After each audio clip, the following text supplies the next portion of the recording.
I just have to ask you about Israel. Everybody's Yeah. talking about the Psalms 83 war. Mm-hmm. We know which is coming. We don't know when. Mm-hmm. But could you give us an update, Rabbi? Yeah, well, you go I'll to share- Israel occasionally. I do, and I'll be there before the tour too. I have to go back and forth, but I'll kind of a spiritual part of this, or the underside of it.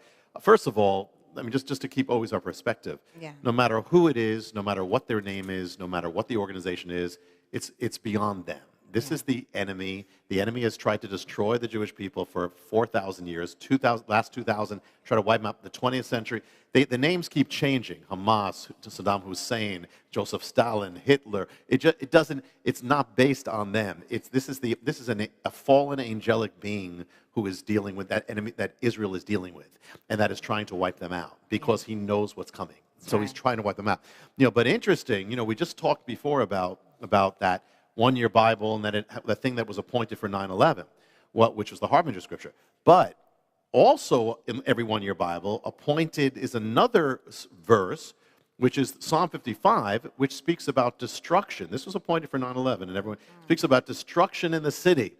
And the word that they use for destruction or violence in the city is a word that's an amazing word because it means something in Hebrew and it means something in Arabic. And that word, which means violence or destruction, is the word in the Bible is the word Hamas. Oh. It's the word in the Bible is the word Hamas. In Arabic, it means fanaticism and zeal. In Hebrew, it means destruction and violence. And actually, I'll tell you, it also means, listen to what Hamas means in the Bible.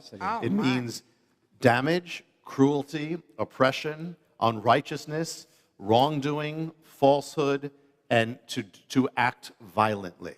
And let me just listen to this, and this is just, by the way, I didn't plan this except that I was told that you were talking about this. So upstairs last night, I just looked in the Bible. So let me just share what's here in the Bible, what it says about Hamas. Listen, the word Hamas. Okay, Psalm 25. Consider my enemies, for they are many, and they hate me with a Hamas hatred.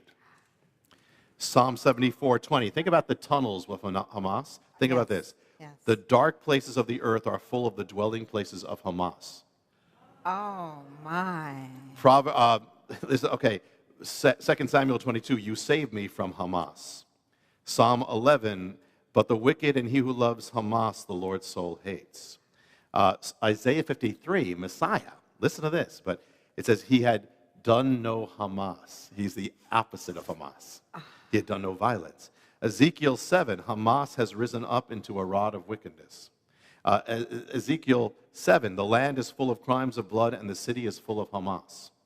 And let me give you one more. There's more. Actually, just take your time. No, I don't want to rush. This is incredible. This is Revelation. This is just last night. And the thing is that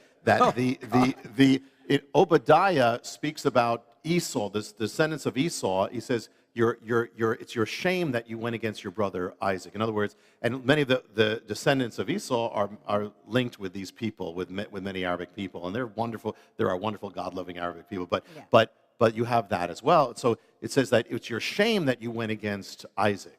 So listen to what it says here. It says this. It says, speaking about the descendants of Esau, for your Hamas against your brother Jacob, shame shall cover you. So it's talking about the descendants of Esau. It says your Hamas against them. And now listen to this, last one. This is a promise to Israel. Listen, Isaiah 60.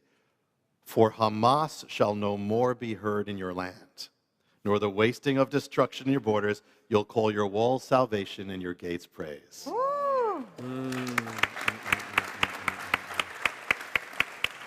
That is powerful.